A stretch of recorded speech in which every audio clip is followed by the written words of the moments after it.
Members of the League of Women Voters marched across campus with signs to bring awareness to the Right to Clean Water Act. Really just trying to get students aware of what's happening and get them talking about the right to clean water and just showing support for the environment. The Right to Clean Water Act is a constitutional amendment that would create a fundamental right to clean and healthy waters in the state of Florida.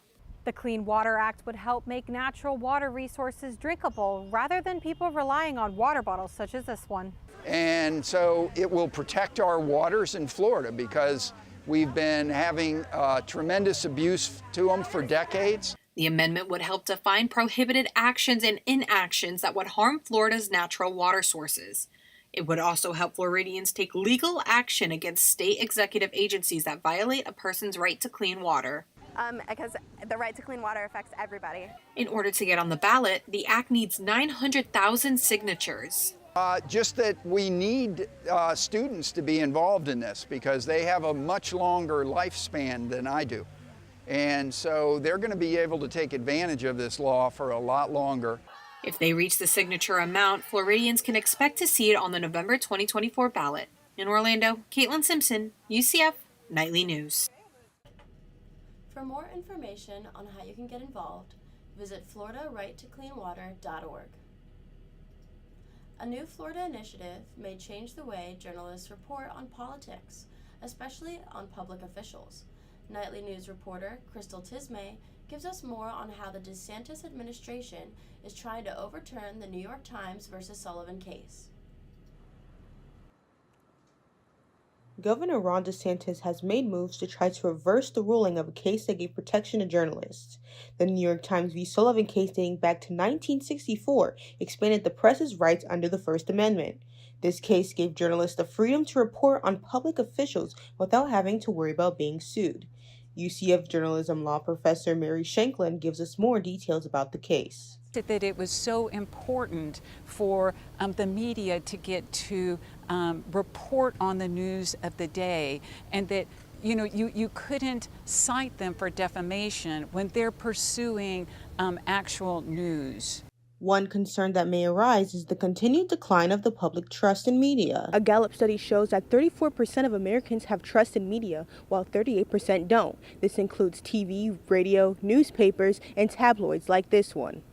Though this may change the public view of the media, UCF GOP Chairman Steve Villanueva explains why he believes the DeSantis administration is doing this. Of spectacular titles instead of spectacular, extravagant news article titles or extravagant interviews or whatever, they would have to directly speak facts to the American people. This may also change the way reporters do their stories. UCF alumnus Kristen McKay explains why she thinks this will change how journalists report and how if this gets overturned, they will have to be careful on how they write about public officials. I feel like the proper answer would be as long as we keep to the facts and we always quote him, and we're always using a primary source to back up what we're reporting, then we should be fine because we know that that is protection. It is still in the air whether or not the case will actually get overturned. In Orlando, Crystal Tismay, UCF Nightly News. There is still an ongoing push to overturn this case from Governor Ron DeSantis. More information will come available as this progresses. A potential treatment for red tide arises after UCF uses 6-foot test tubes to study a migration process. Many red tides produce chemicals that can affect both marine organisms and humans negatively off the coast of Florida. This study is the first successful test of many migration in open water that allows scientists to test real ocean conditions. Tubes are treated with a spray clay solution that attaches to the algae that is responsible for Florida red tide, leading it to sink to the floor. It extends from the surface of the water to the bottom of the ocean floor to the sediment, and then it enables us to isolate part of the water column and then test the effects of clay on the water. More than a dozen people are involved in this 4-day clay fluxion experiment to find a solution to red tide with the aspiration of making Florida coast safer for the ocean's microorganisms and beachgoers. Vermont Senator Bernie Sanders is working towards providing federal funding for teachers nationwide. Nightly News reporter Riley Shepard has more on the proposed bill. Public school teachers in Orlando will be receiving pay raises next school year, but just how much is still up in the air. Earlier this month, Seminole County teachers and the district ended months-long disputes to increase wages for instructors ranging between $2,000 and $2,400. But that number could increase further, with Senator Bernie Sanders proposing the Pay the Teachers Act, which would increase salaries to a minimum of $60,000 per year. Alex Blanco, a UCF graduate and second-year dual-language elementary school teacher in West Palm Beach, says that while the wage increase would be helpful, it's just a start to improving the state of education. $60,000 would still be beneficial, but even then, I feel like what we do, people don't realize what teachers go through. They just think we teach, but we don't just teach. We are so much more than that. The Orange County Public School System starting salary for teachers with a bachelor's degree begins at $48,400 per year, with a jump to $51,000 for those with a master's. Emily Polio, a junior at UCF majoring in environmental studies, plans to pursue teaching after receiving her master's degree in elementary education. And she says she's okay with the extra 2 years in school. Because I have friends who are elementary education majors who are already working as teachers. So it kind of put me back a couple years, but at least I'll make more money. Sanders' proposal comes a month after Florida Governor Ron DeSantis outlined a $1 billion teacher salary increase allocation budget for the 2023-2024 fiscal year. In Orlando, Riley Shepard, UCF Nightly News.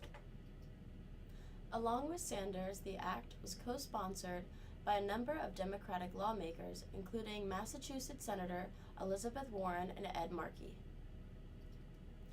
This month is recognized as National Nutrition Month. Nightly News reporter Kennedy Collins got more information about a one-stop shop for a quick, nutritious snack at UCF.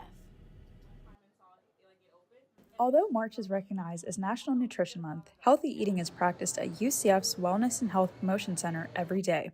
Coordinator of Nutrition Outreach, Megan Case, says their office helps students incorporate nutrition into their schedule. Some social media and things like that are oh, this is the only way you can be healthy. We work really hard to empower students to find ways to be healthy with the life they already have. The center is responsible for running a little hole in the wall inside the RWC aimed at healthy nourishment. Being on the go as a college student is not always easy. Some students often skip meals in order to attend to their busy schedules. Places like Fresh U and the RWC make it easy for students to grab a nutritious snack to fuel them for the rest of their day. One UCF senior has been taking advantage of the market's tummy fillers. Mishka Mars says it's her favorite place for a quick fill-up. It gives you, if you didn't have breakfast or you're rushing in the morning, you could just come in here and grab something to eat and something to fuel your body, because it's not good to work out on an empty stomach. Snack options vary based on the day, but Mars says she makes sure to grab some of her favorites when they are available. So I got the Pirate's Booty. These are fire. And then granola bar. You can't go wrong with a granola bar. The space is also used to educate students on nutrition. In the room, they also host cooking classes on select dates. Whatever we can get that will stick, and even if it doesn't stick, at least they got something healthier to eat today than maybe they would have if they had skipped their snack that we didn't provide them. As March comes to an end, Case encourages students to utilize the Wellness Center's services to implement nutrition beyond a recognized month. In Orlando, Kennedy Collins, UCF Nightly News. For more information on services offered by Wellness and Health Promotion, check their Instagram at Healthy Night. Now let's take a look at today's weather forecast. Today's high is 83 degrees with sunny skies and a 0% chance of rain. Tonight, the low is a cool 60 degrees with a 0% chance of rain. Tomorrow's high is 85 degrees with partly cloudy skies and a 10% chance of rain. That's all the time we have for you now. Make sure to keep up with all that's happening throughout the week by following us on Instagram at UCF Knightly News, and check back here tomorrow for another Nightly News update. I'm Abigail Lafferty. Thanks for watching and have a great day.